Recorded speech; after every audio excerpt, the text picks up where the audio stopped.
Today we're talking about one of the most unique Grimm fairy tales ever. There are no other variations of it. It's creepy and cool, a beautiful love story, and it starts with a witch living her best life. This is Jorinda and Joringel. The story starts off telling us about this witch who lives in an enormous castle in the middle of the woods all by herself. That's a win in my opinion. In the daytime, she can turn herself into an owl or a cat.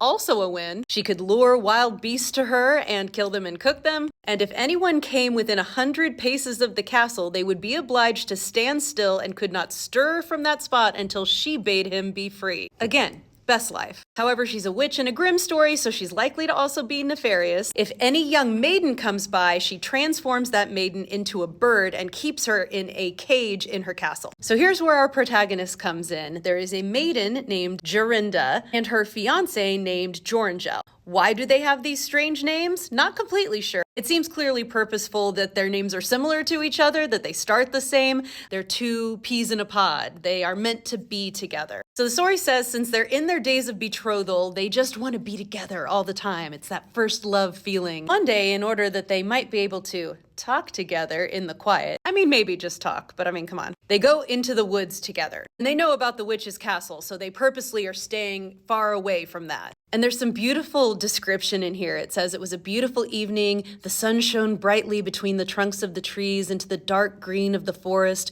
and the turtle doves sang mournfully upon the young boughs of the birch trees. You get this vibe of like excitement and romance, but danger, which is often how the beginning of a relationship can be. Well, they end up getting lost. Joringel sees the walls of the castle and he freezes horror-struck, but Jorinda doesn't see it yet and she's singing a creepy song. My little bird with the necklace red sings sorrow, sorrow, sorrow. He sings that the dove must soon be dead. Sings sorrow, sorrow, jug, jug, jug is what it says after that. Because she turns into a bird, a nightingale. Joringel is frozen, he can't move. The old witch appears and she catches the nightingale, Jorinda, and she takes it away. And Joringel is still frozen to his spot, but then the witch comes back. She says, greet thee, Zachiel, if the moon shines on the cage, Zachiel, let him loose at once. And then those words free Joringel, and he's free to leave. Now, Zachiel is interesting. The only reference to that name I can find is that it's one of the archangels. So it's strange that this witch who's doing evil is calling out to a specific angel in heaven. Maybe she's not evil, but some sort of natural consequence of life that comes and disrupts the path we're on. One of my favorite things about simple fairy tales like this is you can read so deep into them. Maybe the lovers are exploring their passion and go too far. Some life event or emotion comes in and says, nope, I'm in your way. Jorinda transforms and changes and is trapped by something. And as you'll see, Joringel has to go on a journey to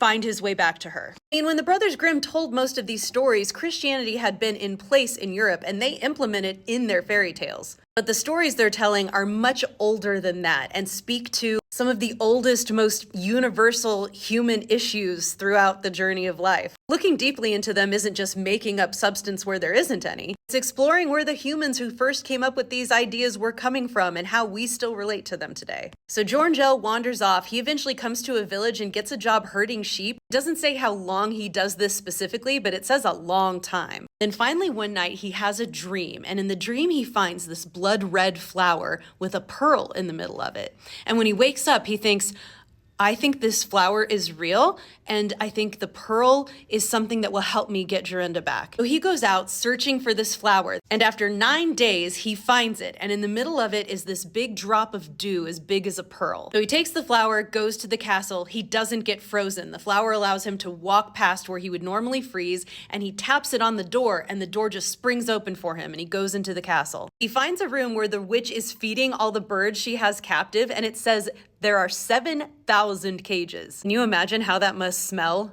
7,000 birds in one room? Well, the witch is busy feeding them. Then she sees Joringel and she goes towards him, yelling at him, but because of the flower, she can't come within 2 feet of him. So he just absolutely ignores her and goes and looks through all the cages. Finally, he sees her trying to sneak away with a certain one bird in one cage, and he knows that's Jorinda. So he springs after her, touches the cage with the flower, and Jorinda comes back to human form, getting out of the cage somehow. I assume it would break. And he also touches the witch with the flower, which doesn't kill her or do any horrible punishment, but makes it so she cannot perform this magic anymore. And it ends with Jorinda clasping him around the neck, and the last line is, "She was as beautiful as ever," which seems to end on sort of a superficial note. You can also think of it as whatever transformation she has been through, she is glowing and better and still her beautiful self on the other side. Like I said, the story is unique because there are no real variants of it. It has some similarities to Hansel and Gretel. Hansel and Gretel has two siblings encountering a witch and outsmarting her when she tries to hurt them. But this is one of the only ones where it's a couple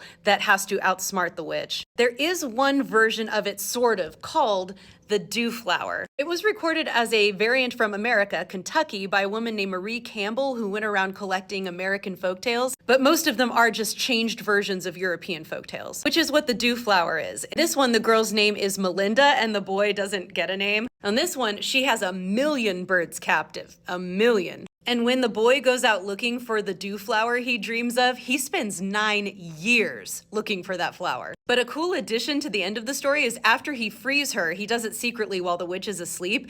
The two of them go finding more of those flowers, and it takes them another 9 years, but they find enough flowers to go back and free all the other birds and turn them back into the young women that they once were. And I really like that addition. He doesn't just save her, they manage to save everyone else. And in that one, the witch just gets so upset that she gets thwarted that she dies. Check out my book, Dust Spells, which is a retelling of the 12 Dancing Princesses, another fairy tale, and my podcast, Folktales and Fairy Lore. Link is in the bio.